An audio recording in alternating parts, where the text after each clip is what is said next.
Tables. हम एक document में अमूमन टेक्स्ट ही टाइप करते हैं और अभी तक जो काम हमने किया है वो सिर्फ सादा टेक्स्ट के साथ ही किया है। लेकिन आपने ये भी देखा होगा कि डॉक्यूमेंट्स में सिर्फ पैराग्राफ्स और लिस्ट्स ही नहीं होते, बल्कि इसके अलावा हम मुख्तलिफ ऑब्जेक्ट्स भी इस्तेमाल करते हैं। ऑब्जेक्ट से हमारी मुराद वो चीज़ें हैं जो टेक्स्ट के अलावा हैं, मसलन पिक्चर्स, चार्ट्स, टेबल्स और ड्राइंग्स वगैरह।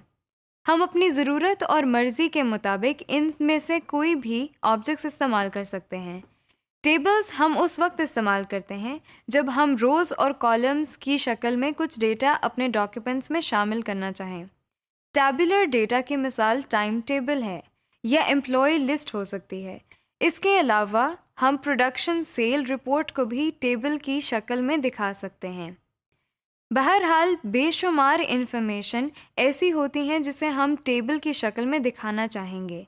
टैबुलर डेटा का फ़ायदा ये होता है कि पढ़ने वाले के लिए इन्फॉर्मेशन को समझना आसान होता है, और इसी तरह चार्ट्स, ड्राइंग्स और पिक्चर्स के ज़रिए हम अपने डॉक्यूमेंट को खूबसूरत भी बना लेते हैं और पढ़ने वाले के लिए समझना भी सहल हो जाता है। Inserting table. सबसे पहले हम देखते हैं कि टेबल्स कैसे बनाते हैं और फिर उनमें टेक्स्ट या डेटा किस तरह टाइप किया जाता है। आप जानते हैं कि टेबल्स दरअसल कॉलम्स और रोज से मिलकर बनते हैं, और जब हम कोई टैबुलर डेटा अपनी डॉक्यूमेंट में शामिल करने का इरादा करते हैं तो उस वक्त हमें प्लान कर लेना चाहिए कि कितने कॉलम्स और रोज दरकार होंगे। वर्ड प्रोसेसर ना सिर्फ आपको टेबल बनाने में मदद देगा, बल्कि रोज एंड कॉलम्स को फॉर्मेट करने में भी मदद देगा। हमारे सामने एक ब्लैंक डॉक्यूमेंट मौजूद है। हम इसमें एक टेबल इंसर्ट करते हैं और उसकी फॉर्मेटिंग करके देखते हैं। इस वक्त हमारी ज़रूरत कुछ ऐसी है कि हमें एक लिस्ट बनानी है जिसमें कुछ लोगों का डेटा फीड होगा। ये लिस्ट दरअसल एक कॉन्टैक्ट लिस्ट है जिसमें बाद में हमें इजाफा भी करना होगा। जरूरत के मुताबिक हमें एक 6 कॉलम्स और 7 रोज का टेबल बनाना है। इसके लिए हम रिबन टैब में मौजूद इंसर्ट के टैब पर क्लिक करते हैं। इंसर्ट के टैब में हम टेबल्स के मेन्यू में टेबल की ऑप्शन पर क्लिक करते हैं। हमारे सामने एक लिस्ट ओपन हो गई है। आप देख रहे हैं कि इसमें कुछ बॉक्सेस बने हुए हैं। अगर हम इस पर अपना माउस पॉइंटर लेकर जाएं, तो ये बॉक्सेस सेलेक्ट होना शुरू हो जाते हैं और साथ ही नीचे डॉक्यूमेंट में टेबल बनना शुरू हो जाता है। अगर हम माउस पॉइंटर को पहले बॉक्स से लेकर पहली लाइन के ऊपर रहते हुए दाईं तरफ लेकर आएं, तो जितने बॉक्सेस दाईं तरफ सेलेक्ट होंगे उतने कॉलम्स और एक रो बन जाएगी। इसी तरह जितने नंबर ऑफ बॉक्सेस हम नीचे की तरफ माउस पॉइंटर की मदद से सेलेक्ट करेंगे, उतनी नंबर ऑफ रोज बन जाएंगी, जैसा कि आप देख रहे हैं। टेबल इंसर्ट करने का दूसरा तरीका ये है कि इन बॉक्सेस के नीचे इंसर्ट टेबल की ऑप्शन अवेलेबल है। हम इस पर क्लिक करते हैं। हमारे सामने एक छोटी सी विंडो ओपन हो गई है जिसका टाइटल इंसर्ट टेबल है। इस विंडो के पहले सेक्शन को देखिए, जिसका नाम टेबल साइज है। यहाँ आप जरूरत के मुताबिक टेबल के कॉलम्स और रोज की तादाद बता सकते हैं। हमें चूंकि 6 कॉलम्स और 7 रोज का एक टेबल चाहिए, इसलिए यहाँ हम कॉलम को बढ़ाकर 6 और नंबर ऑफ रोज को बढ़ाकर 7 कर देते हैं। हमने कॉलम्स और रोज की तादाद बढ़ाने के लिए इन अप और डाउन एरोज पर क्लिक किया था। आप कीबोर्ड की मदद से यहाँ नंबर भी टाइप कर सकते हैं। टेबल साइज के सेक्शन के नीचे ऑटोफिट बिहेवियर का सेक्शन भी है। इसमें मौजूद ऑप्शन को हम कुछ देर में देखेंगे। फिलहाल हम नीचे मौजूद ओके के बटन पर क्लिक करके डॉक्यूमेंट की तरफ वापस चलते हैं। ये देखिए, हमारे सामने एक टेबल है जिसमें 6 कॉलम्स और 7 रोज हैं। और इस वक्त हमारा कर्सर पहले सेल में ब्लिंक कर रहा है और डेटा एंट्री के लिए तैयार है। Inserting text in table. जैसे हमने पहले जिक्र किया था कि हम ये टेबल दरअसल एक कॉन्टैक्ट लिस्ट तैयार करने के लिए बना रहे हैं, इसलिए हमने पहले से ही कुछ जरूरी कॉलम्स के नाम सोच रखे हैं। मसलन पहले कॉलम में सीरियल नंबर लिखा जाएगा, इसलिए इस सारे कॉलम का टाइटल सीरियल नंबर को देते हैं। ये लीजिए, हमने सीरियल नंबर की मुख्तसर शक्ल इस पहले सेल में टाइप कर दी है। अगले कॉलम में लोगों के नाम टाइप किए जाएंगे, इसलिए यहां हम इस कॉलम का टाइटल नेम टाइप करते हैं। तीसरे कॉलम का टाइटल है एड्रेस, क्योंकि यहाँ हम पोस्टल एड्रेस टाइप करेंगे। चौथा कॉलम है ईमेल का, जिसमें हम कॉन्टैक्ट लिस्ट में मौजूद लोगों के ईमेल एड्रेसेस टाइप करेंगे। और आखिरी दो कॉलम्स हैं फोन नंबर्स के लिए। लीजिए, इस कॉन्टैक्ट लिस्ट में मौजूद कॉलम्स के टाइटल्स हमने टाइप कर लिए। आपने नोट किया कि हमने कितने आराम से टेबल के सेल्स में टाइपिंग की। हमारा कर्सर एक सेल से दूसरे सेल में शिफ्ट होता रहा। हमने माउस पॉइंटर भी इस्तेमाल नहीं किया। दरअसल हमने कीबोर्ड पर मौजूद राइट एरो की इस्तेमाल की। अगरचे आप माउस पॉइंटर से भी अगले सेल में क्लिक कर सकते थे, मगर एरो की से काम लिया गया, जो कि जल्दी हो जाता है। कीबोर्ड पर मौजूद एरो कीज हमें एक टेबल में किसी भी सेल तक पहुंचने में मदद देती हैं और इनका इस्तेमाल सहल भी है। इस वक्त आपके सामने वही कॉन्टैक्ट लिस्ट का टेबल मौजूद है, लेकिन इसमें हमने कुछ लोगों की कॉन्टैक्ट इंफॉर्मेशन टाइप कर ली है। आपको इस टेबल की शक्ल बदली हुई नजर आ रही है, खास तौर पर कॉलम्स की चौड़ाई। ये पहले की तरह एक जैसी नहीं है, बल्कि कोई कॉलम चौड़ाई में ज्यादा है और कोई कम। दरअसल जब हमने कॉलम में लोगों के नाम और एड्रेस टाइप किए, तो वो कॉलम की चौड़ाई से ज्यादा थे, और कॉलम ने क्या किया कि ऑटोमेटिकली जगह को टाइप किए गए टेक्स्ट के मुताबिक एडजस्ट कर लिया। आइए हम लिस्ट में मौजूद एक साहब का पोस्टल एड्रेस टाइप करके दिखाते हैं। आप देख रहे हैं कि एक खास हद तक पहुंचकर कॉलम की चौड़ाई या विड्थ नहीं बढ़ती, बल्कि कर्सर ऑटोमेटिकली अगली लाइन में आ जाता है। और अगर ओवरऑल टेबल की विड्थ की गुंजाइश बाकी हो, तो कॉलम एडजस्ट होते हुए आपको नजर आएंगे।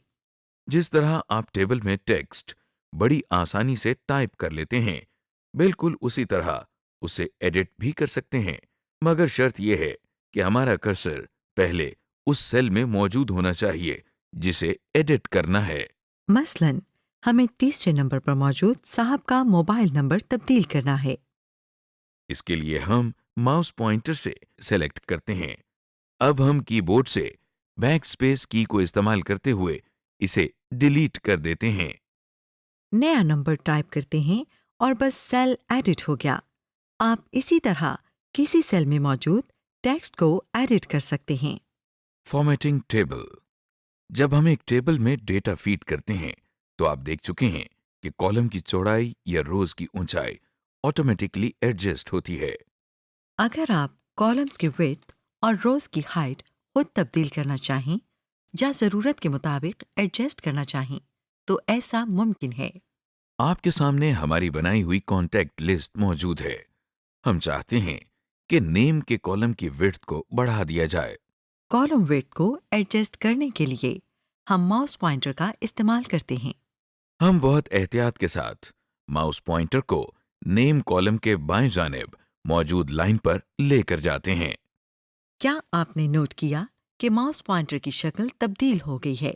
ये अब आपको डबल हेडेड एरो की शक्ल में नजर आ रहा है। इस वक्त हम लेफ्ट माउस बटन को क्लिक करते हैं और बटन को दबाए रखते हुए रिलीज नहीं करते। अब एहतियात के साथ माउस पॉइंटर को बाएं जानिब ड्रैग करते हैं। आप देख रहे हैं कि इस सीरियल नंबर के कॉलम की विड्थ कम हो रही है, लेकिन साथ ही नेम कॉलम की विड्थ में इजाफा हो रहा है। लीजिए, नेम कॉलम की विड्थ में इजाफा हो गया। आप सोच रहे होंगे कि हमने कॉलम के बाएं जानिब वाली लाइन को क्यों ड्रैग नहीं किया। क्या ये काम दाएं लाइन को ड्रैग करने से नहीं हो सकता था? क्यों नहीं, बिल्कुल हो सकता है। दरअसल बाएं जानिब ड्रैग करने से सीरियल नंबर का कॉलम चौड़ाई में कम हुआ और उसमें गुंजाइश भी थी। अगर दाएं लाइन को ड्रैग करते तो एड्रेस कॉलम की चौड़ाई कम हो जाती, जिसमें गुंजाइश नहीं है। जैसे कॉलम की विड्थ को बढ़ाया या कम किया जा सकता है, उसी तरह रोज की हाइट को भी कम या ज्यादा किया जा सकता है। इसके लिए हम मुतालिका रो की टॉप या बॉटम रो पर माउस पॉइंटर लेकर आते हैं। आप देख रही हैं कि माउस पॉइंटर की शक्ल डबल हेडेड एरो में तब्दील हो गई है, मगर इसका रुख मुख्तलिफ है। कॉलम की विड्थ एडजस्ट करने के लिए एरो का रुख दाएं और बाएं जानिब था, लेकिन इस मर्तबा रुख ऊपर और नीचे की तरफ है, जिसका मतलब यह है कि रो की एज को ड्रैग करके इसकी हाइट कम या ज्यादा कर सकते हैं। अब हम लेफ्ट माउस बटन को प्रेस करते हैं और इसे रिलीज किए बगैर रो एज को नीचे की तरफ ड्रैग करते हैं। ये देखिए, रो की हाइट बढ़ गई है। रो की हाइट को अगर कम करना हो तो फिर इस एज को ऊपर की जानिब ड्रैग करते हैं। एक बात याद रखिए कि कॉलम हो या रो, एक खास हद से ज्यादा इसकी हाइट या विड्थ को कम नहीं कर सकते, क्योंकि उस हद से कम कर दिया जाए तो फिर उसमें टेक्स्ट टाइप ही नहीं हो सकता। वैसे तो यही रिकमेंड करते हैं कि जब आप टेबल बनाने का इरादा कर लें तो प्लान बना लें कि आपको कितने कॉलम और कितनी रोज दरकार हैं।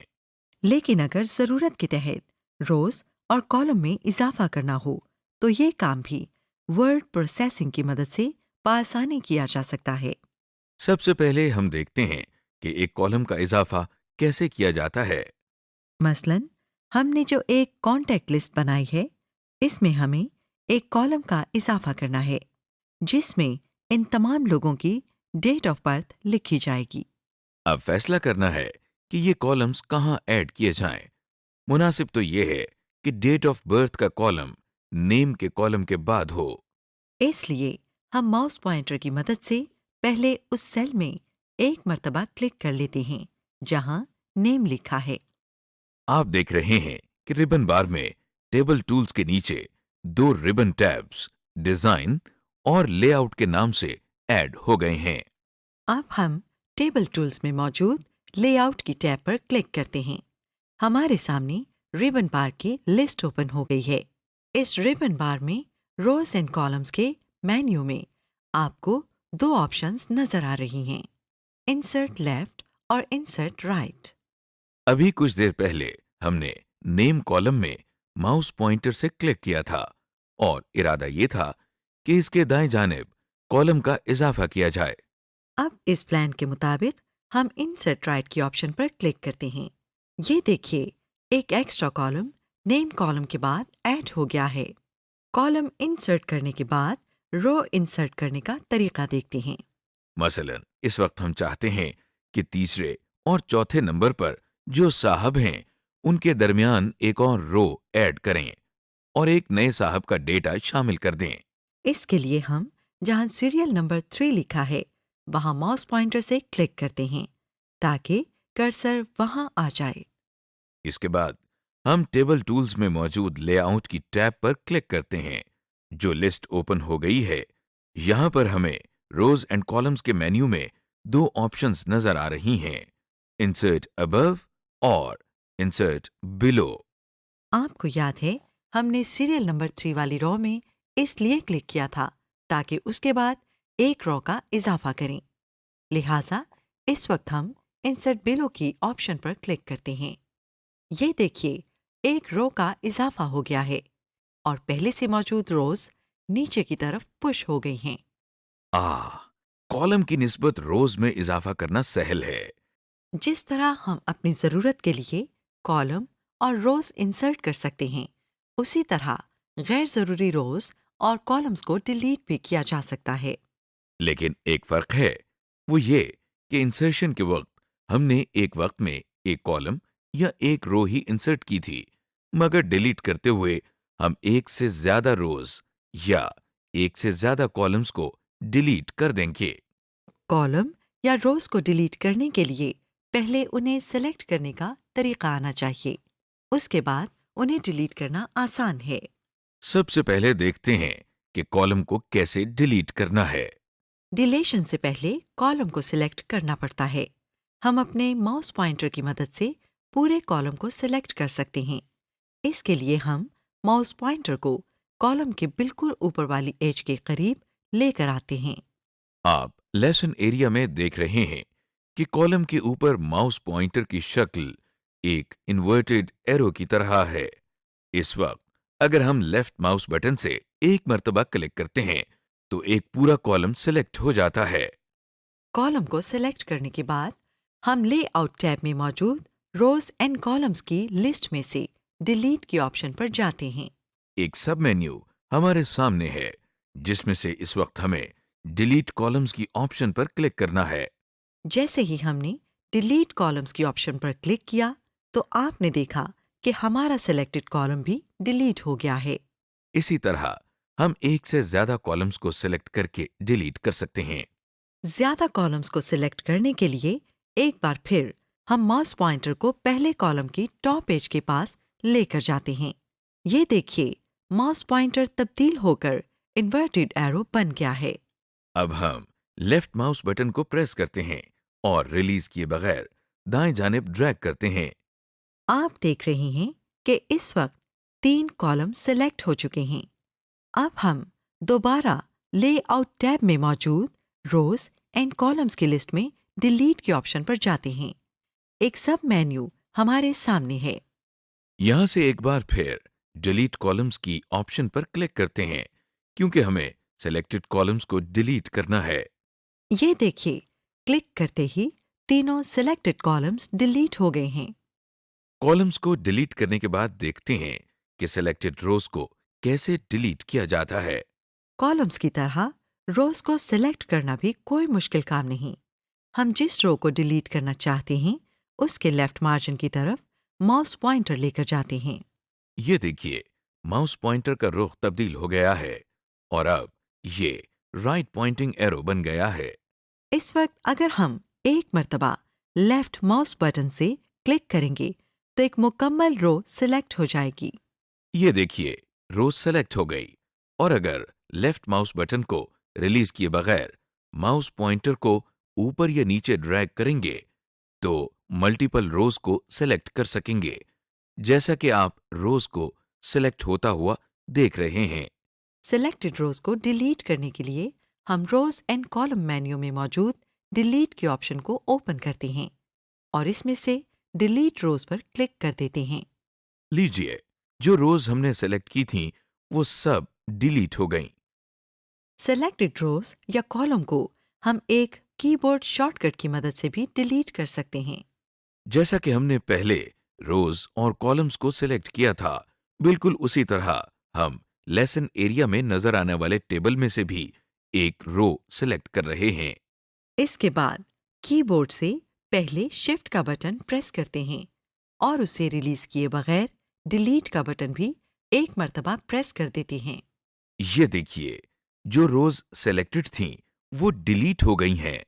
हमने टेबल बनाना और उसके रोज और कॉलम्स को मैनेज करना तो सीख लिया, लेकिन अभी तक हमारे टेबल की शक्ल बिल्कुल सीधी सादी है, यानी इसकी कोई खास फॉर्मेटिंग नहीं की गई। टेबल की फॉर्मेटिंग में इसके बॉर्डर स्टाइल, टेबल स्टाइल्स के अलावा सेल्स की शेडिंग भी शामिल है। सबसे पहले हम टेबल्स के बॉर्डर्स की सेटिंग करके देखते हैं, लेकिन एक ज़रूरी बात आपको पहले ही बता दें कि पूरे टेबल में कोई कॉलम या रो हो, उसकी फॉर्मेटिंग से पहले उसे सिलेक्ट करना होगा। आइए सबसे पहले टेबल की फॉर्मेटिंग की तरफ चलते हैं। फॉर्मेटिंग से पहले हमें टेबल को सेलेक्ट करना है, जिसका तरीका बहुत आसान है। आप देख रहे हैं कि डॉक्यूमेंट में एक ब्लैंक टेबल मौजूद है। इस टेबल की रोज को ड्रैग करके उनकी हाइट बढ़ाई गई है ताकि हमें तमाम बॉर्डर्स वाज़ेह नजर आएं। जैसे ही हम माउस पॉइंटर को इस टेबल पर लेकर आते हैं तो देखिए, टॉप लेफ्ट कॉर्नर पर आपको एक छोटा सा बॉक्स नजर आ रहा है। इस बॉक्स में आपको एक 4 हेडेड एरो भी नजर आ रहा है। हम जैसे ही माउस पॉइंटर को इस छोटे से बॉक्स पर लेकर जाते हैं तो पॉइंटर के साथ 4 हेडेड एरो भी बन जाता है। अब हमें इसी जगह पर माउस पॉइंटर से क्लिक करना है। ये देखिए, क्लिक करते ही पूरा टेबल सेलेक्ट हो गया है। सिलेक्शन के बाद हम टेबल स्टाइल्स के मेन्यू में मौजूद बॉर्डर्स के साथ इस छोटे से एरो पर क्लिक करते हैं। जो लिस्ट हमारे सामने है उसमें से हम आखिरी ऑप्शन बॉर्डर्स एंड शेडिंग पर क्लिक करते हैं। ये विंडो हमने उस वक्त भी इस्तेमाल की थी जब हमने टेक्स्ट पर बॉर्डर्स अप्लाई करना सीखा था। बहरहाल दोबारा इस विंडो को देखते हैं। बाएं जानिब सेटिंग्स का सेक्शन है जिसमें मुख्तलिफ अंदाज की बॉर्डर सेटिंग्स हैं। इनमें से हम ऑल की ऑप्शन पर क्लिक करते हैं। इस ऑप्शन का मतलब यह है कि टेबल के बाहर और अंदर की तमाम एजेस का बॉर्डर ऑन कर दिया जाए। आप इस विंडो के दाएं जानिब मौजूद प्रीव्यू सैंपल भी देख सकते हैं कि हर एज पर बॉर्डर लाइन वाज़े नजर आ रही है। इसके बाद हम बॉर्डर्स के लिए इस्तेमाल होने वाली लाइन के स्टाइल का इंतखाब करते हैं। स्टाइल की सिलेक्शन के लिए ये पूरी लिस्ट मौजूद है। इस लिस्ट के साथ अप और डाउन एरो की मदद से हम लिस्ट में बाकी मौजूद स्टाइल्स भी देख सकते हैं। किसी भी लाइन स्टाइल को सिलेक्ट करने के लिए उस पर माउस पॉइंटर से क्लिक करना होता है। ये देखिए, क्लिक करते ही प्रीव्यू में सैंपल भी नजर आ रहा है। लाइन स्टाइल के अलावा हम लाइन का कलर इस ड्रॉप डाउन लिस्ट में से सेलेक्ट कर सकते हैं। और अगर बॉर्डर लाइन की थिकनेस या विड्थ में तब्दीली करना हो तो उसके लिए हम विड्थ की ड्रॉप डाउन लिस्ट में से सिलेक्शन कर सकते हैं। दाएं जानिब प्रीव्यू सेक्शन में आप टेबल का सैंपल देख रहे हैं। इस सैंपल के बाएं जानिब और नीचे आपको छोटे छोटे बटन्स नजर आ रहे हैं। ये बटन्स असल में मुख्तलिफ बॉर्डर्स को ऑन या ऑफ करने के लिए हैं। आप जिस साइड का बॉर्डर भी खत्म करना चाहें उस बटन को प्रेस करें और बॉर्डर ऑफ हो जाएगा, जैसा कि आप देख रहे हैं। लेकिन फिलहाल हम सारे बॉर्डर्स को ऑन ही रखना चाहते हैं। इन बेसिक सेटिंग्स के बाद हम इस विंडो के नीचे की जानिब मौजूद ओके के बटन पर लेफ्ट माउस बटन से एक मर्तबा क्लिक करते हैं। ये देखिए, टेबल्स के तमाम सेल्स और एजेस पर हमारा सेलेक्टेड बॉर्डर अप्लाई हो चुका है। अगर हम चाहें तो सिर्फ किसी एक रो या किसी एक कॉलम को भी सेलेक्ट करके बॉर्डर अप्लाई कर सकते हैं। मसलन हम ये चाहते हैं कि जो रो इस टेबल में कॉलम हेडिंग के तौर पर इस्तेमाल होती है उसका बॉर्डर स्टाइल और सेल कलर बाकी तमाम से मुख्तलिफ हो। इसके लिए हमें सिर्फ टॉप रो को सेलेक्ट करना है। इसका तरीका हम पहले भी देख चुके हैं, यानी माउस पॉइंटर को रो के बिल्कुल लेफ्ट एज पर लेकर जाते हैं यहाँ तक कि हमें राइट पॉइंटिंग एरो नजर आए। इस वक्त हम सिंगल क्लिक से पूरी रो को सेलेक्ट कर लेते हैं। रो की सिलेक्शन के बाद हम दोबारा टेबल स्टाइल्स के मेन्यू में मौजूद बॉर्डर्स के साथ इस छोटे से एरो पर क्लिक करते हैं जो लिस्ट हमारे सामने है। इसमें से हम आखिरी ऑप्शन बॉर्डर्स एंड शेडिंग पर क्लिक करते हैं। हमारे सामने वही बॉर्डर एंड शेडिंग की विंडो ओपन हो गई है। पहले की तरह ऑल के बॉक्स को क्लिक करके सेलेक्ट करते हैं। इसके बाद लाइन स्टाइल को सेलेक्ट करते हैं। हम चूंकि सेल का कलर भी चेंज करना चाहते हैं, इसलिए हम इस विंडो में ऊपर मौजूद तीसरे टैब जिसका नाम शेडिंग है इस पर क्लिक करते हैं। शेडिंग के पैनल में बाएं जानिब आपको फिल की ऑप्शन के नीचे एक ड्रॉप डाउन लिस्ट नजर आ रही है। इस ड्रॉप डाउन लिस्ट पर क्लिक करके जो भी रंग आपको पसंद हो आप उसके बॉक्स को क्लिक कर सकते हैं। हम भी इस वक्त एक रंग को सेलेक्ट कर लेते हैं। सिलेक्शन के साथ ही दाएं जानिब यहां प्रीव्यू पैनल में सैंपल भी नजर आ रहा है। इससे हमें ये मालूम हो जाता है कि जो रंग हमने सेलेक्ट किया है वो कैसा नजर आएगा। कलर सिलेक्शन के बाद हम ओके के बटन पर क्लिक करते हैं। आप देख रहे हैं कि टेबल की टॉप रो का बैकग्राउंड कलर तब्दील हो गया है। इसका फायदा ये हुआ कि वो रो जिसमें हम कॉलम हेडिंग टाइप करेंगे वो बाकी तमाम रोज से डिफरेंट नजर आएगी। लेकिन ये तो वो रंग नहीं है जो हमने अभी पैलेट में से सेलेक्ट किया था। अरे घबराइए नहीं, दरअसल टॉप रो अभी तक सिलेक्टेड है। हम जरा किसी ब्लैंक एरिया पर क्लिक करते हैं। ये देखिए, अब आपको असल रंग नजर आ रहा है जो हमने सिलेक्ट किया था। वजह यह है कि जब आप एक कलर्ड एरिया को सेलेक्ट करते हैं तो फिर उसका सेलेक्टेड शेड मुख्तलिफ नजर आता है। Inserting pictures. जब हम अपना डॉक्यूमेंट तैयार करते हैं तो अमूमन सिर्फ टेक्स्ट की टाइपिंग और फॉर्मेटिंग पर ही ज़्यादा ज़ोर होता है, लेकिन अपने दस्तावेज़ को अब बेहतर अंदाज में पेश करने के लिए तस्वीर का इस्तेमाल कर सकते हैं। मसलन अपने डॉक्यूमेंट्स या टॉपिक से रिलेटेड कुछ तस्वीर को शामिल कर सकते हैं, जैसे किसी चीज़ की तस्वीर या जगह का मंजर या जगह का मैप। तस्वीर के साथ काम करने से पहले हम आपको एक और बात बताते चलें कि एक तो वो तस्वीर इस्तेमाल की जा सकती हैं जो हम अपने डिजिटल कैमरा से लेते हैं और अपने कंप्यूटर में सेव कर लेते हैं। दूसरी तस्वीर वो हैं जो कंप्यूटर में पहले से ही मौजूद होती हैं और इन्हें कंप्यूटर सॉफ्टवेयर के ज़रिए ही बनाया गया होता है। जो तस्वीर आप कैमरे की मदद से लेते हैं और इन्हें कंप्यूटर में सेव कर लेते हैं, वो किसी न किसी फ़ोल्डर में सेव होती हैं।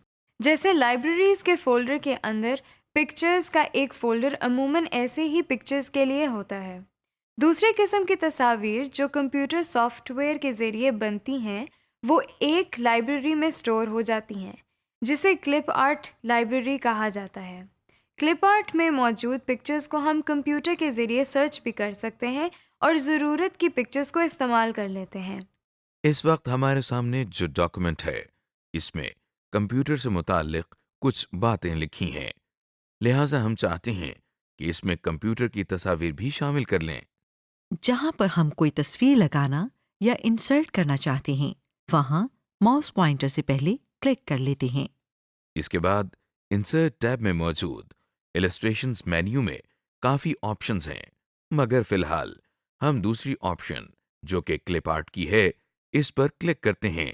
क्लिप आर्ट की ऑप्शन पर क्लिक करते हैं तो दाएं जानिब एक पैन ओपन हो गया है जिसका टाइटल क्लिप आर्ट है। यहाँ आपको एक बॉक्स नजर आ रहा है जिस पर सर्च फॉर लिखा है। हम इस सर्च बॉक्स में कंप्यूटर टाइप करते हैं और गो के बटन पर माउस पॉइंटर से क्लिक करते हैं। वैसे आप कीबोर्ड से एंटर की भी प्रेस कर सकते हैं। ये देखिए, जैसे ही हमने गो के बटन पर क्लिक किया तो कंप्यूटर ने क्लिप आर्ट में से कंप्यूटर से मुतालिक तस्वीर तलाश कर ली हैं और वो यहाँ नीचे उन्हें दिखा रहा है। अब चूंकि बहुत सी तस्वीर मिली हैं, इसलिए हम दाएं जाने मौजूद स्क्रॉल बार की मदद से बाकी तस्वीर को भी देख सकते हैं। अब हमें जो भी तस्वीर बेहतर लगे इस पर हम एक मर्तबा क्लिक करते हैं। ये देखिए, क्लिप आर्ट से कंप्यूटर की तस्वीर हमारे डॉक्यूमेंट में इंसर्ट हो गई है। आप देख रहे हैं कि जहां हमारा कर्सर था वहां पर ही पिक्चर इंसर्ट हो गई है, लेकिन ये पिक्चर अभी साइज में काफी बड़ी है और हमें इसे जरूरत के मुताबिक एडजस्ट करना है। इस पिक्चर के साइज और जगह की एडजस्टमेंट के लिए हमें पिक्चर टूल की टैब को इस्तेमाल करना पड़ेगा। पिक्चर टूल टैब हमें हर वक्त वर्ड प्रोसेसर की स्क्रीन पर नजर नहीं आती। जो पिक्चर हमने इंसर्ट की है, अगर माउस पॉइंटर की मदद से इसे सेलेक्ट करें तो आप देखें कि रिबन टैब के अंदर पिक्चर टूल्स के नीचे फॉर्मेट टैब भी ऐड हो गई है। सबसे पहले हमें पिक्चर की ऑप्शन को एडजस्ट करना है। आप देख रहे हैं कि जहां हमने पिक्चर इंसर्ट की थी उसके दाएं जानिब बहुत ज्यादा एम्प्टी स्पेस है। हम चाहते हैं कि ये पिक्चर इतनी ज्यादा जगह कवर न करे, बल्कि जो खाली जगह नजर आ रही है वहां भी हमारा टाइप किया हुआ टेक्स्ट आ जाए। आप देख रहे हैं कि पिक्चर के चारों जानिब आपको छोटे छोटे बॉक्सेस और सर्कल्स नजर आ रहे हैं। अगर हम इनमें से किसी भी बॉक्स पर माउस पॉइंटर ले जाते हैं तो पॉइंटर की शक्ल डबल हेडेड एरो की शक्ल में तब्दील हो जाती है। इस वक्त हम अगर लेफ्ट माउस बटन को क्लिक करके ड्रैग करें तो पिक्चर का साइज तब्दील हो जाएगा। ये देखिए, हमने तस्वीर के कॉर्नर में मौजूद एक सर्कल को पकड़कर ड्रैग किया तो तस्वीर का साइज पहले से छोटा हो गया है। अब साइज तो हमने एडजस्ट कर लिया, लेकिन जो स्पेस हमें खाली नजर आ रही है उसे अभी एडजस्ट करना बाकी है। इस स्पेस की एडजस्टमेंट के लिए फॉर्मेट टैब में दाएं जानिब अरेंज के मेन्यू में इस बटन पर क्लिक करते हैं। ये बटन दरअसल रैप टेक्स्ट का बटन है जो पिक्चर के चारों जानिब टेक्स्ट को एडजस्ट करता है। जैसे ही इस बटन पर हम क्लिक करते हैं तो एक लिस्ट ओपन हो जाती है और इसमें सबसे पहली ऑप्शन ऑलरेडी सिलेक्टेड है। पहली ऑप्शन के सामने इन लाइन विद टेक्स्ट लिखा है, जिसका मतलब है कि तस्वीर किसी भी लाइन के दरमियान इंसर्ट की जाए, इसकी शक्ल कैसी बनेगी। इसकी मिसाल आपके सामने है। इसके अलावा और ऑप्शंस भी हैं जिनमें से हम इस वक्त स्क्वायर की ऑप्शन पर क्लिक करते हैं। आप देख रहे हैं जैसे ही हमने स्क्वायर की ऑप्शन पर क्लिक किया तो जो टेक्स्ट पहले नीचे था वो शिफ्ट होकर उस जगह पर आ गया है जो पहले खाली थी। एक बात जो आपने नोट की होगी वो ये कि पिक्चर के दाएं जानिब जो टेक्स्ट आया है उसका लेफ्ट मार्जिन बिल्कुल स्ट्रेट है और किसी लाइन की तरतीब खराब नहीं। दूसरी बात यह है कि पहले जब हम पिक्चर को सिलेक्ट करते हैं तो पिक्चर के चारों जानिब छोटे छोटे वाइट बॉक्सेस और वाइट सर्कल्स बने नजर आ रहे हैं। इसके अलावा तस्वीर के बिल्कुल ऊपर लाइट ग्रीन कलर का एक सर्कल आपको इजाफी नजर आ रहा है। यह ग्रीन सर्कल दरअसल पिक्चर को रोटेट करने या इसको एक दायरे में घुमाने के काम आता है। ये देखिए, जब माउस पॉइंटर इस ग्रीन सर्कल पर आया तो पॉइंटर एक दायरे की शक्ल इख्तियार कर गया है। हमें इस वक्त लेफ्ट माउस बटन को क्लिक करना है और फिर माउस को मूव करके पिक्चर की डायरेक्शन को तब्दील करना है।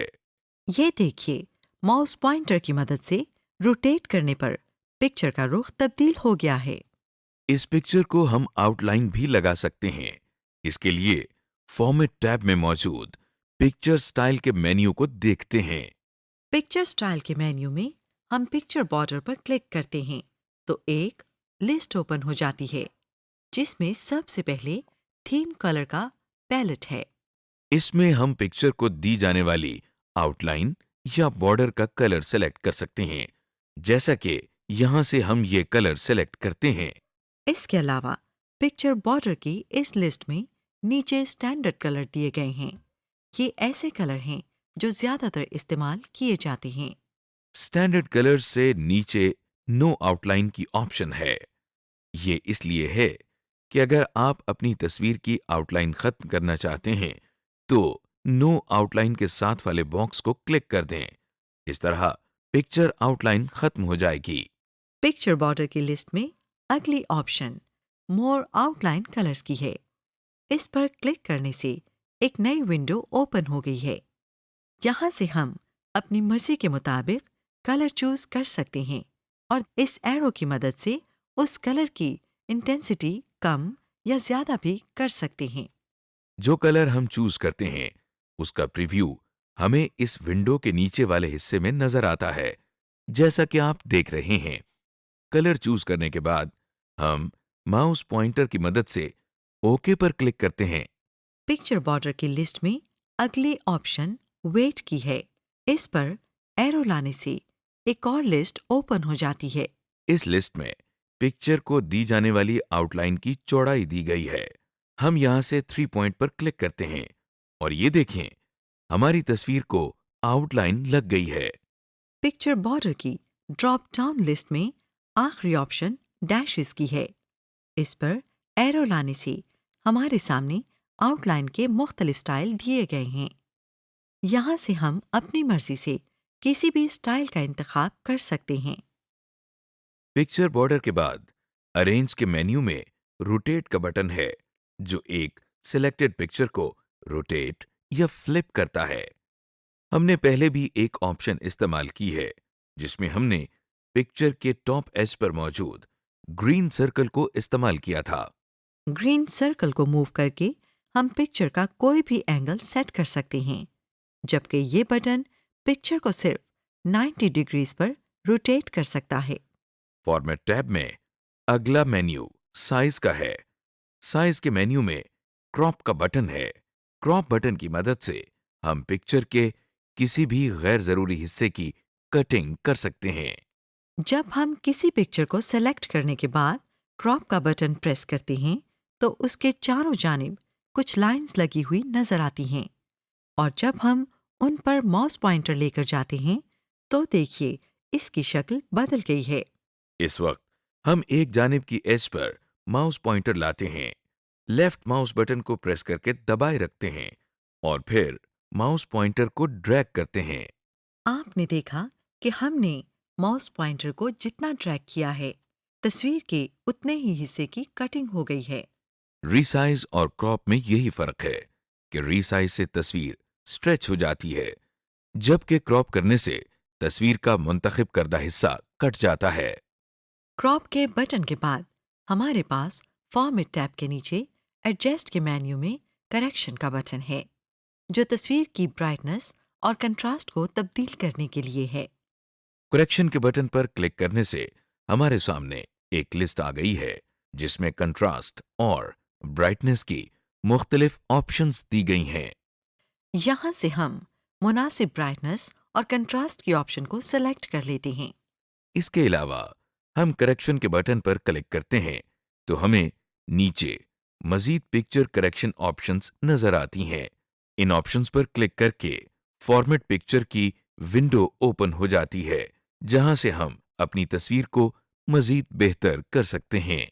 एक बात का ख्याल रखना चाहिए कि ब्राइटनेस में इजाफा करने से पिक्चर में सफ़ेद रंग बढ़ जाता है, जबकि कंट्रास्ट में अगर इजाफा किया जाए तो रंग ज़्यादा वाज़े हो जाते हैं।